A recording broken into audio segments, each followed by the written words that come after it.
प्रणाम मित्रों। तो चलिए हम लोग ज्योतिबा फुले नामक कहानी को आगे पढ़ते हैं। महात्मा ज्योतिबा फुले ने लिखा है, स्त्री शिक्षा के दरवाजे पुरुषों ने इसलिए बंद कर रखे हैं कि वह मानव अधिकारों को समझ न पाए। जैसी स्वतंत्रता पुरुष लेता है वैसी ही स्वतंत्रता स्त्री ले तो पुरुषों के लिए अलग नियम और स्त्रियों के लिए अलग नियम या पक्षपात है। ज्योतिबा ने स्त्री समानता को प्रतिष्ठित करने वाली नई विवाह विधि की रचना की। पूरी विवाह विधि से उन्होंने ब्राह्मण का स्थान ही हटा दिया। उन्होंने नए मंगलाष्टक तैयार किए। वे चाहते थे कि विवाह विधि में पुरुष प्रधान संस्कृति के समर्थक और स्त्री की गुलामगिरी सिद्ध करने वाले जितने मंत्र हैं वे सारे निकाल दिए जाएं। उनके स्थान पर ऐसे मंत्र हो जिन्हें वर वधु आसानी से समझ सके। ज्योतिबा ने जिन मंगलाष्टकों की रचना की उनमें वधु वर से कहती है, स्वतंत्रता का अनुभव हम स्त्रियों को है ही नहीं। इस बात की आज शपथ लो कि स्त्री को उसका अधिकार दोगे और उसे अपनी स्वतंत्रता का अनुभव करने दोगे। यह आकांक्षा सिर्फ वधु की ही नहीं, गुलामी से मुक्त होने वाली हर स्त्री की थी। स्त्री के अधिकारों और स्वतंत्रता के लिए ज्योतिबा फुले ने हर संभव प्रयत्न किए हैं। 1888 में जब ज्योतिबा फुले को महात्मा की उपाधि से सम्मानित किया गया तो उन्होंने कहा, मुझे महात्मा कहकर मेरे संघर्ष को पूर्ण विराम मत दीजिए।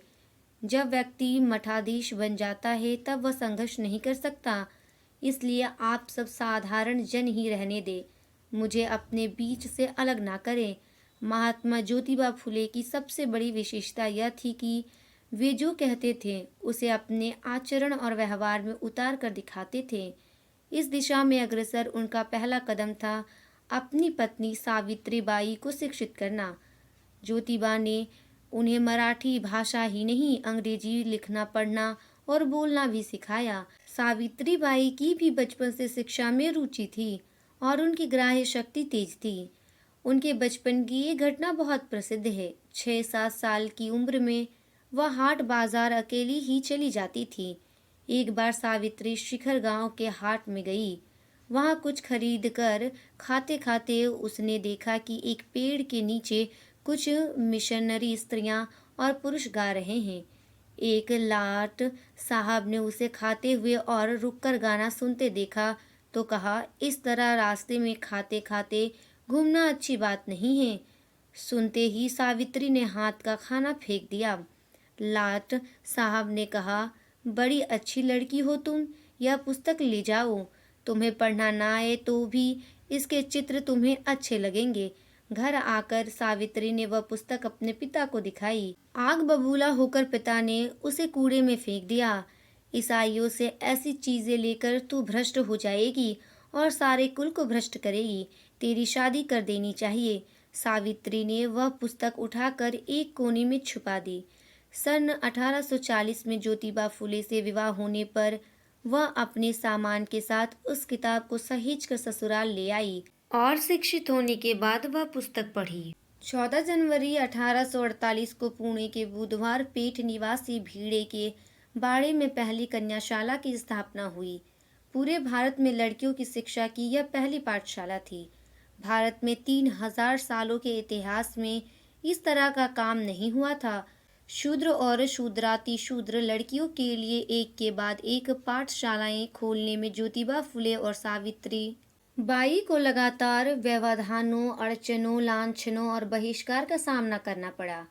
ज्योतिबा के धर्मभीरु पिता ने पुरोहितों और रिश्तेदारों के दबाव में अपने बेटे और बहू को घर छोड़ देने पर मजबूर किया।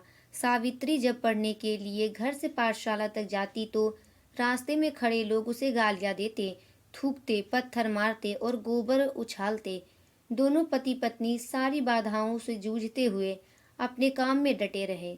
1840 से 1890 तक 50 वर्षों तक ज्योतिबा और सावित्रीबाई ने एक प्राण होकर अपने मिशन को पूरा किया। कहते हैं, एक और एक मिलकर 11 होते हैं। ज्योतिबा फुले और सावित्रीबाई फुले ने हर मुकाम पर कंधे से कंधा मिलाकर काम किया।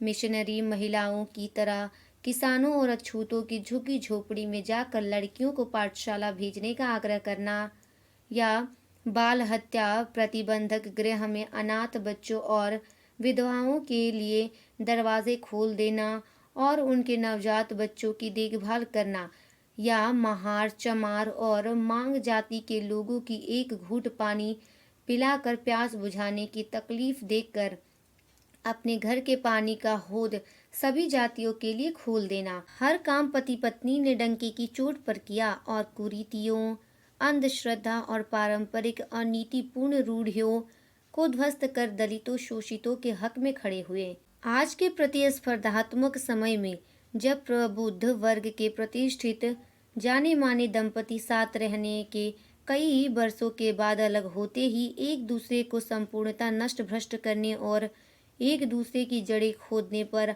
आमादा हो जाते हैं, महात्मा ज्योतिबा फुले और सावित्रीबाई फुले का एक दूसरे के प्रति और एक लक्ष्य के प्रति समर्पित जीवन एक आदर्श दाम्पत्य की मिसाल बनकर चमकता है। इस कहानी के माध्यम से सुधा अरोड़ा जी ने ज्योतिबा फुले तथा सावित्रीबाई फुले द्वारा किए गए संघर्षों और उनके कार्यों को दर्शाने का प्रयास किया है, जिसे कि यहाँ के लोगों ने स्वीकारा नहीं है। यहीं पर यह कहानी समाप्त होती है। धन्यवाद।